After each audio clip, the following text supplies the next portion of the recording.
Pelajaran 5, Rasul Allah idolaku. Subpelajaran 5, Kisah keteladanan Nabi Muhammad SAW.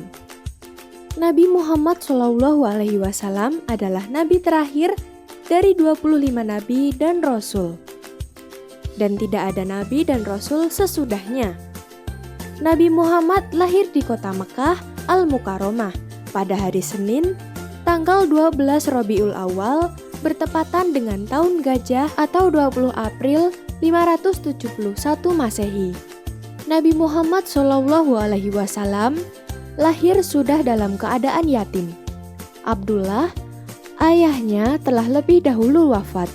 Sedangkan Nabi Muhammad waktu itu masih dalam kandungan ibunya, kira-kira masih berusia 2 bulan. Abdullah bin Abdul Muthalib sebagai ayah tidak meninggalkan harta benda yang banyak yang akan diwarisi putranya.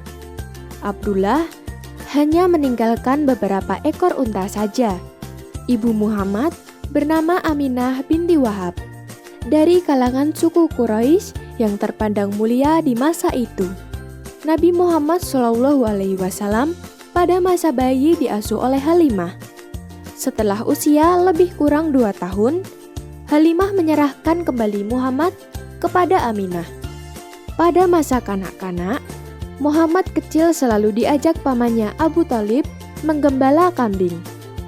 Ia senang dengan pekerjaannya dan sayang pada hewan. Karena itu, paman Muhammad sering menyebutnya si cerdas yang lincah dan baik. Pada usia muda, Nabi Muhammad SAW terkenal tabah, sabar, bertanggung jawab, pekerja keras, dan sangat jujur, sehingga ia diberi julukan Al-Amin, artinya terpercaya. Pekerjaan yang digelutinya saat itu adalah berdagang ke negeri Syam. Ia membawa berbagai jenis dagangan milik saudagar kaya bernama Khadijah. Karena kejujuran Muhammad, Khadijah jatuh cinta padanya. Khadijah akhirnya menjadi istri Muhammad. Pada usia 40 tahun, beliau diangkat menjadi rasul. Berdakwah mengajak umat manusia menyembah Allah Subhanahu wa Ta'ala dan meninggalkan kemusyrikan, yaitu menyembah terhadap berhala. Nabi Muhammad mempunyai kebiasaan berkhalwat, yaitu mengasingkan diri dari keramaian manusia, merenung, mendekatkan diri kepada Allah. Tempat yang digunakan adalah di Gua Hira, kurang lebih 5 km dari arah timur kota Mekah. Dia melakukan ini pada setiap bulan Ramadan tiba. Pada hari ke-17 di bulan Ramadan saat itu, Muhammad mengalami peristiwa yang sangat menakjubkan. Beliau menceritakan peristiwa itu. Di saat aku sedang tidur, datanglah malaikat Jibril menghampiriku seraya berkata, "Bacalah." Aku tidak dapat menjawab, jawabku. Malaikat lalu memelukku hingga aku merasa bahwa kematian sedang menghampiriku. Ia melepaskan diriku lalu berkata lagi, "Bacalah." Aku tidak dapat membaca, jawabku. Ia kembali memelukku lagi hingga aku merasa kematianku tiba. Kemudian ia melepaskan diriku sambil berkata, Iqra bismi rabbikal ladzi khalaq. Khalaqal insana min 'alaq. Iqra wa rabbukal akram. Alladzi 'allama bil qalam. 'Allamal insana ma lam ya'lam. Aku lalu mengucapkan kata-kata yang dituntunkan malaikat Jibril itu. Hafal seolah-olah tertulis dalam hatiku. Itulah wahyu pertama yang turun kepada Muhammad SAW. Quran Surat Al-Alaq, surah ke-96, ayat 1-5. Kamu bisa belajar menerjemahkan Quran Surat Al-Alaq, surah ke-96, ayat 1-5 dengan melihat Al-Quran dan terjemahannya. Dalam menyiarkan agama Allah, Nabi Muhammad tidak pernah takut sekalipun berhadapan dengan berbagai rintangan. Dakwahnya sering dihadang bahkan diancam akan dibunuh. Abu Jahal adalah orang yang paling membencinya. Suatu ketika, Nabi Muhammad sedang beribadah. Lantas, Abu Jahal dan komplotannya datang sengaja mengotorinya dengan najis. Namun, Nabi Muhammad hanya berdoa kepada Allah, "Ya Tuhan, kepada Engkau aku menyerahkan kaum Quraisy." Doa ini dibaca berulang-ulang. Nabi Muhammad selain terkenal jujur dan pemaaf, juga peduli dan mencintai anak yatim.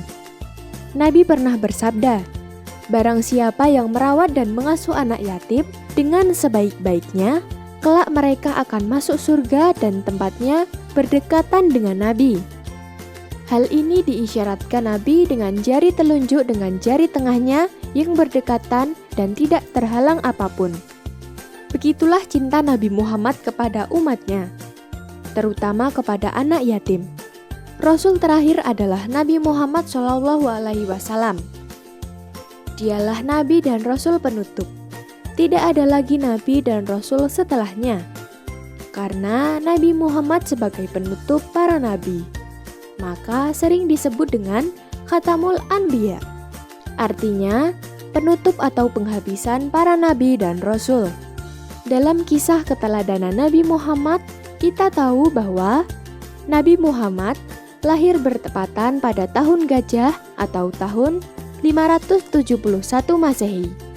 Nabi Muhammad lahir dalam keadaan yatim. Di waktu kecil, Muhammad SAW sering membantu menggembala kambing. Pada usia muda, Muhammad rajin bekerja dan tangguh. Muhammad terkenal sebagai orang jujur dengan gelar Al-Amin. Muhammad diangkat menjadi Rasul pada usia 40 tahun. Muhammad menerima wahyu Al-Quran di Gua Hira. Muhammad sangat mencintai dan sayang kepada anak yatim. Nabi Muhammad adalah Khatamul Anbiya, yaitu Rasul terakhir. Dari kisah Nabi Muhammad, kita diajarkan untuk suka membantu, suka membaca Al-Quran, sayang kepada anak yatim, selalu bersikap jujur, dan yakin bahwa Muhammad SAW adalah Rasul terakhir. Pada pembelajaran bab ini, dapat kita rangkum sebagai berikut. 1. Rasulullah adalah manusia pilihan. 2. Al-Quran menyebutkan adanya 25 Rasul. 3. Tugas para Rasul adalah menyampaikan ajaran Allah, kabar gembira, dan peringatan. 4. Nabi Daud sering bertasbih kepada Allah. 6. Nabi Sulaiman orang kaya yang rendah hati. 7. Nabi Ilyas selalu sabar menghadapi umatnya. 8. Nabi Ilyas selalu menciptakan kehidupan yang rukun dan damai. 9. Nabi Ilyasa melanjutkan misi pamannya, Nabi Ilyas, dalam berdakwah kepada Bani Israel. 10. Nabi Muhammad adalah Rasul terakhir yang sangat jujur sehingga digelari Al-Amin, menerima wahyu Al-Quran sebagai penyempurna kitab-kitab sebelumnya. 11. Para Rasul memiliki sifat sidik, amanah, tabligh, dan fatanah. 12. Semua manusia harus meneladani para Rasul. 13. Semua Rasul mengajak untuk menyembah Allah dan menjauhi semua yang dilarangnya. Sekarang, ayo kita menjawab pertanyaan-pertanyaan berikut ini. 1. Apakah maksud Rasul Uswatun Hasanah? Rasul Uswatun Hasanah artinya Rasul yang dapat menjadi suri tauladan bagi kita semua. 2. Apa yang diberikan Allah kepada Nabi Daud sesudah diangkat menjadi Rasul? Sesudah diangkat menjadi Rasul, Allah memberikan kitab Zabur dan sejumlah mukjizat kepada Nabi Daud. 3. Apakah keistimewaan Nabi Sulaiman? Keistimewaan yang dimiliki Nabi Sulaiman adalah mampu memerintahkan hewan, angin, dan jin. 4. Apakah keistimewaan Nabi Ilyas? Keistimewaan yang dimiliki Nabi Ilyas adalah kesabarannya dalam menghadapi umatnya yang durhaka. Dan Nabi Ilyas tidak pernah berhenti mengajak umatnya dalam kebaikan.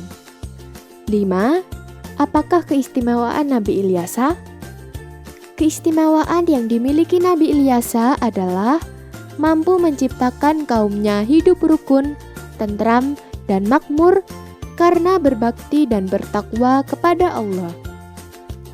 6. Mengapa disebut tahun gajah ketika Nabi Muhammad lahir? 6. Mengapa disebut tahun gajah ketika Nabi Muhammad lahir?